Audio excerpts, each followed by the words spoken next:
ज्ञानसार x में आपका स्वागत है। ये कहानी है उस राजकुमार की जिसने एक ऐसे सवाल का जवाब खोजा जो हम सभी को कभी न कभी परेशान करता ही है। सवाल बस इतना था, जिंदगी में दुख क्यों है और क्या इससे बाहर निकलने का कोई रास्ता है। सोचिए, सिर्फ एक सवाल में इतनी ताकत थी कि उसने एक राजकुमार को महलों का ऐशो आराम छोड़ने पर मजबूर कर दिया और एक ऐसी खोज पर भेज दिया जिसने दुनिया को हमेशा के लिए बदल दिया। तो चलिए इस कहानी को बिल्कुल शुरुआत से जानते हैं। ये है राजकुमार सिद्धार्थ गौतम। इनका जन्म 563 ईसा पूर्व में हुआ था और इनका जीवन किसी सपने से कम नहीं था।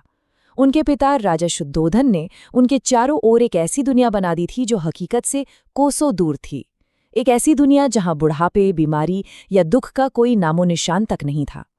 लेकिन कहते हैं ना, सच्चाई ज्यादा देर तक दीवारों के पीछे कैद नहीं रह सकती। सिद्धार्थ की शुरुआती जिंदगी एकदम स्क्रिप्टेड थी। जन्म के वक्त ही भविष्यवाणी हो चुकी थी कि उनके सामने दो रास्ते हैं, या तो वो एक चक्रवर्ती सम्राट बनेंगे या फिर एक महान तपस्वी। उनके पिता ने ये पक्का करने में कोई कसर नहीं छोड़ी कि वो पहले ही रास्ते पर चलें और उन्हें दुनिया की हर सुख सुविधा में डुबो दिया। और फिर एक दिन वो महल से बाहर निकले और जो उन्होंने पहली बार देखा उसने उनकी दुनिया ही हिला दी। एक झुका हुआ, कमजोर, बूढ़ा इंसान। उन्हें जिंदगी में पहली बार ये एहसास हुआ कि ये जो जवानी है ये हमेशा नहीं रहने वाली। बुढ़ापा एक सच्चाई है जिससे वो खुद भी नहीं बच सकते। अभी वो पहले सदमे से उभरे भी नहीं थे कि उन्होंने एक बीमार व्यक्ति को दर्द से तड़पते हुए देखा। ये उनके लिए एक और गहरा आघात था। उन्हें ये समझ आया कि ये खूबसूरत और सेहतमंद शरीर भी बीमारियों का घर बन सकता है और दर्द किसी को भी हो सकता है। और तीसरा नज़ारा शायद सबसे झकझोर देने वाला था, एक शव यात्रा।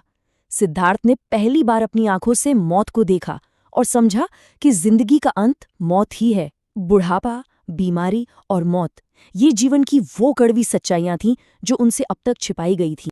और फिर इन तीन भयानक सच्चाइयों के बीच उन्हें एक उम्मीद की किरण दिखी। चौथा दृश्य था एक तपस्वी का, एकदम शांत, स्थिर। उसके चेहरे पर ना दुख था, ना डर, बस एक अजीब सी शांति थी। सिद्धार्थ के मन में पहली बार एक सवाल उठा, शायद इन दुखों से पार जाने का कोई रास्ता है। बस इन्हीं चार दृश्यों ने सब कुछ बदल दिया। 29 साल की उम्र में एक रात सिद्धार्थ ने चुपके से अपना महल, अपनी पत्नी, अपने नवजात बेटे, सब कुछ पीछे छोड़ दिया। इसी घटना को महाभिनिष्क्रमण या महान त्याग कहा जाता है। ये सच की खोज में उठाया गया एक बहुत बड़ा कदम था। अब ज्ञान की ये खोज आसान तो थी नहीं। सिद्धार्थ ने कई गुरुओं से ज्ञान लिया, फिर सालों तक अपने शरीर को घोर कष्ट दिए, कठोर तपस्या की। लेकिन जल्द ही उन्हें समझ आया कि जवाब न तो सिर्फ किताबी ज्ञान में है और न ही शरीर को पीड़ा देने में। उन्हें कोई बीच का रास्ता, एक मध्यम मार्ग खोजना था। जब बाहर के सारे रास्ते बंद हो गए तो सिद्धार्थ ने अपने अंदर जवाब खोजने का फैसला किया। वो बोध गया में एक पीपल के पेड़ के नीचे बैठ गए, एक दृढ़ संकल्प के साथ कि जब तक उन्हें परम सत्य का ज्ञान नहीं हो जाता वो वहां से नहीं उठेंगे। ये ध्यान पूरे 49 दिनों तक चला। इस ध्यान के दौरान उनके मन में कई बाधाएं आईं, कई लालच आए, लेकिन उनका इरादा अटूट था। जैसा कि उनके इन शब्दों से साफ पता चलता है, ये सिर्फ शब्द नहीं थे, ये उनका करो या मरो वाला संकल्प था जो सच को जानने के लिए किसी भी हद तक जाने को तैयार था। और फिर वो रात आई। 35 साल की उम्र में वैशाख पूर्णिमा की रात को उन्हें संबोधि की प्राप्ति हुई, यानी परम ज्ञान। सिद्धार्थ गौतम अब बुद्ध बन चुके थे, जिसका मतलब होता है जो जाग गया हो।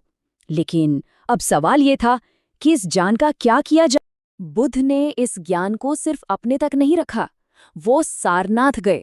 और कमाल की बात देखिए, उन्होंने अपना पहला उपदेश उन्हीं 5 साथियों को दिया जिन्होंने कभी तपस्या का रास्ता छोड़ने पर उन्हें अकेला छोड़ दिया था।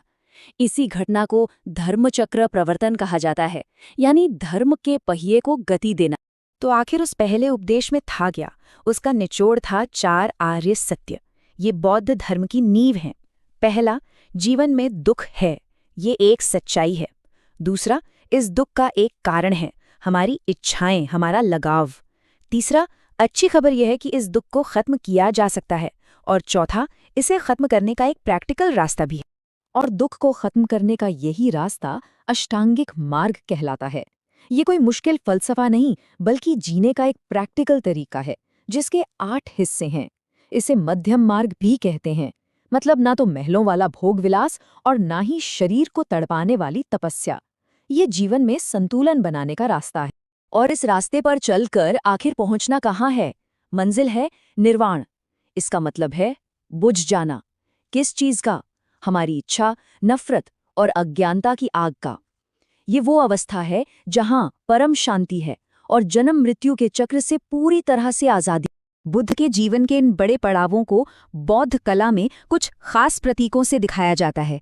जैसे कीचड़ में खिलने वाला कमल उनके जन्म का प्रतीक है, तो तेज रफ्तार घोड़ा उनके राजपाट त्यागने का।